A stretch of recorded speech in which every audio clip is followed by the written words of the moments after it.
everyone, welcome back to eVidyarthi.in. This is Varsha. तो start करते हैं आयरन टूल्स एंड एग्रीकल्चर को।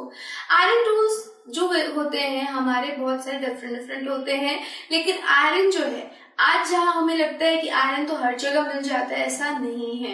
पहले के टाइम में, आज से 3000 साल पहले आयरन के बारे में हमें नहीं पता था। आयरन को 3000 साल बाद ढूंढा गया और फिर इसका धीरे धीरे प्रचलन बढ़ा और आज के टाइम में हर चीज, लगभग हर चीज आयरन के सहारे बनाई जाती है। आयरन का यूज उसके प्रोडक्शन में कहीं ना कहीं जरूर होता है। तो आइए चलिए जानते हैं इस आयरन की कहानी। Iron came into use around 3000 years ago. आज से 3000 साल पहले इनको यूज में लाया गया आयरन टूल्स को। About 2500 years ago, the use of iron tool increased. आज से 2500 साल पहले क्या हुआ कि आयरन टूल का यूज बढ़ गया। These included axes for clearing forest, expanding land, and iron plowshare and increasing production. अब क्या हुआ कि क्यों बढ़ा है इसका यूज? क्योंकि इनके थ्रू लोग क्या कर रहे थे, अब फॉरेस्ट को क्लियर कर रहे थे एक्स को यूज करके, वही आयरन प्लॉशेयर से प्रोडक्शन बढ़ा रहे थे एग्रीकल्चर के अंदर। सो इन तरीकों से, इन यूजेस से हमारे क्या हुए, आयरन के यूज में वृद्धि हुई इन कारणों की वजह से। तो क्या कारण होंगे? Clearing of forest, expanding of land and ploughshare, iron ploughshare, जिसकी वजह से क्या हुआ, प्रोडक्शन में इंक्रीज आया, प्रोडक्शन बढ़ गई।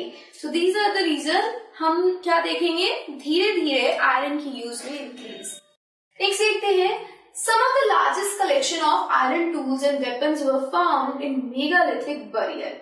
तो हम क्या देख रहे हैं कि मेगालिथिक बरियल के टाइम में, मेगालिथिक जब पीरियड हमने देखा था तो हमने ये देखा था कि बहुत सारे हमें उन मेगालिथिक बरियल्स के अंदर क्या मिले थे, टूल्स मिले थे, वेपन्स मिले थे।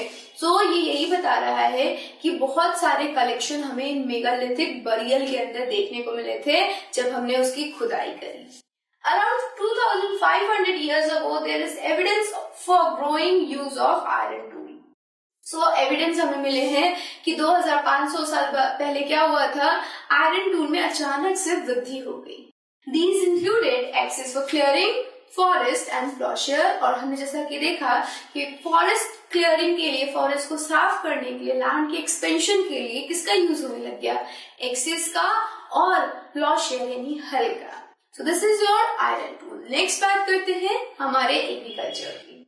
सो यहाँ पे देखो, हाँ यहाँ पे आपको एक्स दिख जाएगा, ठीक है, और ये रहा हमारा सिकल और ये एक है टोंग। अब टोंग का यूज क्यों करते हैं, तो इसको आपकी मम्मा यूज करती होगी या फिर आप इसे किसी गर्म जगह पे कोई इंसान काम कर रहा होगा तो आप उसको ये यूज करता हुआ देखोगे। इसके थ्रू वो उस गर्म चीज को पकड़ के क्या करता है, उसको गर्म करता है। कई बार इसे आप लोहार के शॉप में देख सकते हो इसका यूज होते हुए। आप किचन में भी बोल सकते हो मम्मी मेरे को सरसी दिखा दो, वो सरसी दिखा देगी। वो बिल्कुल ऐसा ही दिखता है, ऐसे पकड़ के चीजों को एक जगह से दूसरी जगह ट्रांसफर किया जाता है जो हॉट होते हैं। और सिकल का यूज किसके लिए होता है, फॉर एग्रीकल्चर। ओके, नेक्स्ट देखते हैं एग्रीकल्चर क्या है। Other steps to increase production, irrigation. हमने देखा प्लॉशेयर यानी हल का यूज करके प्रोडक्शन में इंक्रीज किया गया, लेकिन दूसरे भी तरीके थे जैसे कि इरिगेशन। इरिगेशन समझते हैं क्या हुआ, irrigation was also used to increase production other than use of a new tool and the system of transplantation. अब क्या हुआ कि इरिगेशन का भी इंक्रीज हुआ, इरिगेशन ने भी इंक्रीज किया प्रोडक्शन के अंदर। और ये क्या है, इसने ज्यादा हमें हेल्प करी प्रोडक्शन बढ़ाने में other than this new tool. अब जो न्यू टूल आया था हमारा दैट इज प्लॉशेयर, उससे ज्यादा हेल्प हमें इस इरिगेशन से हुई। और सिस्टम ऑफ ट्रांसप्लांटेशन, यानी कि जब हमने बात करी थी कि हम पैडी के यानी कि धान के फसल को जब हम सेपलिंग में लगाते हैं यानी छोटे छोटे पौधे के रूप में लगाते हैं तो प्रोडक्शन बढ़ी थी। लेकिन जब ये इरिगेशन आया तो उससे बहुत ज्यादा प्रोडक्शन बढ़ गई थी। और इरिगेशन के अंदर होता क्या है कि हम एक वेल में या फिर एक ऐसी जगह पे वाटर को स्टोर कर लेते हैं और फिर जब भी उस फसल को पानी की जरूरत होती है हम क्या करते हैं, पानी उसमें डालते हैं इस वेल या फिर स्टोर्ड वाटर वो उस फसल के अंदर। So irrigation works that were built during this time included canals, well, tanks and artificial lake.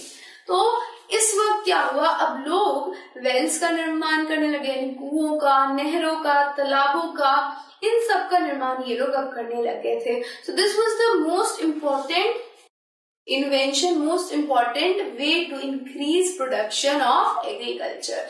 Agriculture के प्रोडक्शन को बढ़ाने का सबसे इम्पोर्टेंट जरिया हमारा इरिगेशन था, जिसे हम सिंचाई कहते हैं। So this is all about this topic. I'll meet you in the next video with a new topic. Till then, stay safe and keep learning with us. Bye bye.